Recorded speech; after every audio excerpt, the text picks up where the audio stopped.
अस्सलामुअलैकुम। The grand channel की तरफ से फ़रद का प्यार भरा सलाम सब बच्चों तक पहुँचे। बच्चों कैसे हैं आप लोग? उम्मीद है सब खैरियत से होंगे। तो चलें जी, ये जो सिलसिला हमारा चला है अपने अजीम पैगंबरों के बारे में, आज हम एक और बहुत ही अजीम हस्ती के बारे में बात करने जा रहे हैं।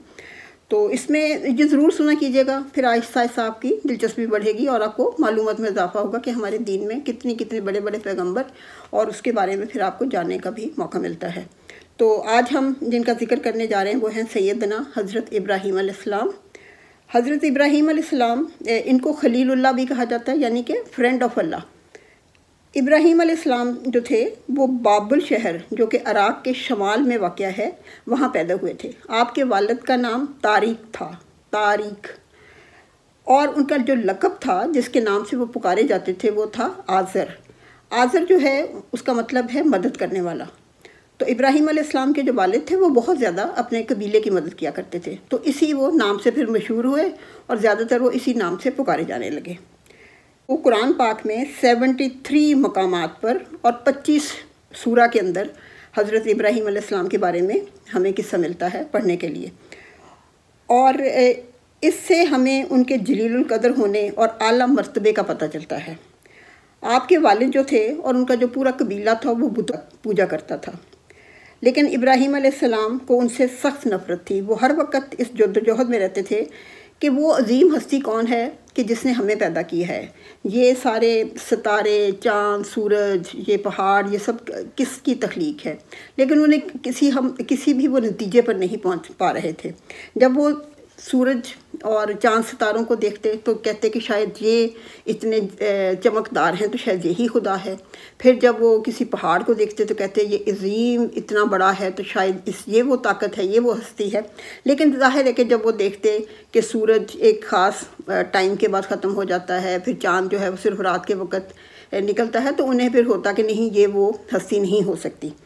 इसी तरह फिर वो आहिस्ता आहिस्ता इसी तगोदो में रहे, लेकिन उन्हें पता ना चल रहा था कि आया वो हस्ती कौन है जो कि जिसने हमें पैदा किया है। वो अपनी कौम से बारहा कह बैठे थे कि वो क्यों इन बेजान बुतों की पूजा करते हैं, जो बुत हैं, जबकि वो उनका जवाब तक नहीं दे सकते। ना वो सुन सकते हैं, ना वो उनके बारे में कोई फ़ैसला कर सकते हैं, ना भी कोई उनकी मदद कर सकते हैं। लेकिन जो लोग थे वो कहते थे कि ये हमारे बाप दादा की प्रैक्टिस है, ये हम कैसे छोड़ सकते हैं, और तुम क्यों इस तरह खलल अंदाज होते हो। और उसके हज़रत इब्राहीम अलैहिस्सलाम के जो वालिद थे वो भी बहुत नाराज़ होते थे अपने बेटे से। नमरूद, जो कि उस वक़्त बाबुल का बादशाह था, उसने उनसे पूछा कि तुम दूसरों के साथ उसके सामने क्यों नहीं झुकते। तो आपने जवाब में कहा कि मैं सिर्फ़ अपने अल्लाह के सामने झुकता हूँ। नमरूद ने सवाल किया, वो कौन है तुम्हारा खुदा? उस पर उन्होंने कहा कि वो जो ज़िंदगी और मौत का देने वाला है। उस पर नमरूद ने कहा, तो ज़िंदगी और मौत का तो देने वाला मैं भी हूँ। उस पर उसने अपने जो कैदी थे उनमें से 2 बंदों को बुलवाया, एक को हुक्म दिया कि इसका सर उड़ा दो और दूसरे को कहा कि इसको रिहा कर दिया जाए।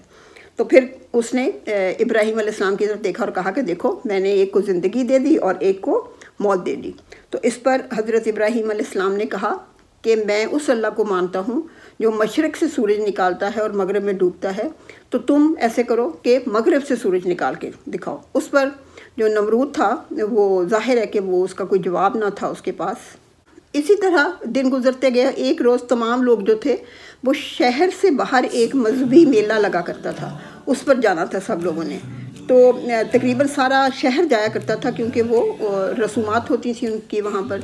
तो जब वो जाने लगे तो हज़रत इब्राहीम अलैहिस्सलाम ने कहा कि नहीं, मेरी तबीयत ठीक नहीं है, मैं नहीं जाऊँगा। तो वो घर पे अकेले रह गए। जब सब लोग वहाँ से चले गए तो हज़रत इब्राहीम अलैहिस्सलाम वहाँ पे गए, जो बुतों का कमरा था, जो कि जहाँ पे बुतों की पूजा की जाती थी। वहाँ एक बड़ा बुत था जो कि सरदार के तौर पर वहाँ पे था, और दूसरे छोटे बुत भी थे वहाँ पे। तो आपने क्या किया कि तमाम छोटे बुतों को पाश पाश कर दिया, और जो हथौड़ा था वो बड़े बुत के कंधे पे रख कर वहाँ से चले गए। अब जब पूरी बस्ती जो है वो वापस आई और हज़रत इब्राहीम अलैहिस्सलाम के वालिद भी वापस आए, तो उन्होंने अपने बुतों की जब हाल देखा तो उस पर उन्हें बहुत ही गुस्सा आया। तो वो चैम गोइयाँ होने लगीं कि आखिर ये किसका काम है और कौन ये कर सकता है। आखिरकार उन्होंने कहा कि सिर्फ इब्राहीम थे जो यहाँ पे थे, तो उनसे पूछा जाए। जब उनसे पूछा गया तो उन्होंने कहा कि मैं क्या जवाब दे सकता हूँ, मैं तो यहाँ पे नहीं था।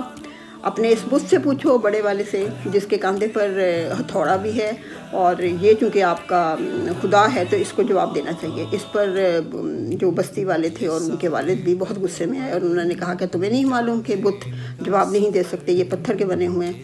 تو انہوں نے کہا کہ وہ بت جو پتھر کے بنے ہوئے ہیں اور جو جواب بھی نہیں دے سکتے، تو پھر آپ ان کے آگے جھکتے ہیں اور اپنی دعائیں ان سے کرتے ہیں۔ اور اس پر وہ لوگ بہت ہی غصے میں آ گئے، اور انہوں نے کہا کہ اسے ہم آگ میں جھونک دیں گے۔ آخر کار آگ تیار کی گئی اور اس میں ان کو جھونک دیا گیا، اور یہ وہ وقت تھا جب کہ اللہ تعالیٰ نے اس آگ کو بجھا دیا، اور حضرت ابراہیم علیہ السلام کی کوئی آنچ تک نہ آئی۔ اس کے بعد بھی حضرت ابراہیم علیہ السلام نے اپنے والد کو سمجھانے کی بہت کوشش کی کہ آپ بتوں کی پوجا کو چھوڑ دیں اور ایک خدا کو مانیں جو کہ میرا رب ہے۔ تو اس پر ان کے والد بالکل نہ مانے۔ آپ نے پھر یہی کہا کہ میں آپ کے لیے دعا مانگوں کہ اللہ تعالیٰ آپ کو بخش دے۔ تو جو آزر تھا اس نے کہا کہ میری نظروں سے دور ہو جاؤ یہاں سے، تم ہمارے بتوں کی گستاخی کرتے ہو اور ان کی شان میں برا بھلا کہتے ہو، تو مجھے بالکل اپنی شکل نہ دکھاؤ۔ اس پر جو حضرت ابراہیم علیہ السلام تھے انہوں نے اپنا گھر چھوڑ دیا، بابل شہر کو چھوڑ دیا، اور شام چلے گئے، اور پھر وہ کبھی بھی واپس نہ آئے۔ کی دو زوجہ تھیں، ایک بی بی سارہ اور ایک بی بی ہاجرہ۔ آپ 87 سال تک آپ کے ہاں کوئی بچہ پیدا نہ ہوا، تو آپ کو بڑا اس کا غم لگا رہتا تھا کہ میرے کوئی اولاد نہیں اور میرا کوئی نام لیوا ہے وہ کوئی نہ ہوگا۔ آپ ہر وقت دعا مانگتے تھے کہ اللہ تعالیٰ مجھے کسی اولاد سے نوازا جائے۔ تو آخر کار 87 ایئرس کی ایج میں آپ کے ہاں حضرت اسماعیل علیہ السلام کی ولادت ہوئی۔ اس کے بعد آپ پھر اور حضرت اسماعیل علیہ السلام کی جو والدہ تھیں ان کا نام بی بی ہاجرہ تھا، جبکہ حضرت اسحاق علیہ السلام جب حضرت ابراہیم علیہ السلام 100 سال کے تھے تو اس وقت پیدا ہوئے، جو کہ بی بی سارہ کے ہاتھ سے پیدا ہوئے۔ آپ جانتے ہیں کہ حضرت ابراہیم علیہ السلام کے بچوں میں سے بہت پیغمبر آتے رہے، اور یہ زیادہ تر جو پیغمبروں کا سلسلہ تھا یہ حضرت اسحاق علیہ السلام کی شاخ میں سے تھا، جسے کہ بنی اسرائیل ہم کہتے ہیں۔ ان میں دیکھیے گا کہ حضرت یعقوب علیہ السلام، حضرت یوسف علیہ السلام، عیسیٰ علیہ السلام، اور اس طرح بہت سارے اور پیغمبر جو ان کی لڑی میں سے چلتے آ رہے ہیں۔ اور آخر کار جو سب سے آخری نبی تھے حضرت محمد صلی اللہ علیہ وسلم، وہ پھر حضرت اسماعیل علیہ السلام کی شاخ میں سے تھے۔ حضرت ابراہیم علیہ السلام وہ عظیم ہستی ہیں جن کے ہاتھ سے کعبہ بنایا گیا۔ اللہ تعالیٰ کے حکم سے انہوں نے کعبہ تعمیر کیا، حضرت اسماعیل علیہ السلام نے ان کی مدد کی۔ پھر یہاں عبادت، عمرہ اور حج کا اہتمام کیا گیا، جو آج تک چلتا آ رہا ہے۔ دیکھیے کتنی صدیاں گزر جانے کے بعد بھی، تو یہ وہ عظیم ہستی ہیں کہ جن کے بارے میں ہمیں بہت سی معلومات ہونی چاہیے۔ دیکھیے کہ یہ وہ ہیں جن کی خانہ کعبہ تعمیر ہوا اور اس کے بعد یہ سلسلہ چل نکلا۔ حالانکہ ہم جانتے ہیں کہ حضرت آدم علیہ السلام سے ہی دین اسلام ہی جو ہے وہ بھیجا گیا ہمارے تک۔ حضرت ابراہیم علیہ السلام جو ہے ان کا جو ذکر ہمیں ملتا ہے، یہ جو سٹوری ہمیں پڑھنے کو ملتی ہے، وہ سورہ انبیاء، سورہ مریم، یہاں پہ ہمیں ان کا پڑھنے کو ذکر ملتا ہے۔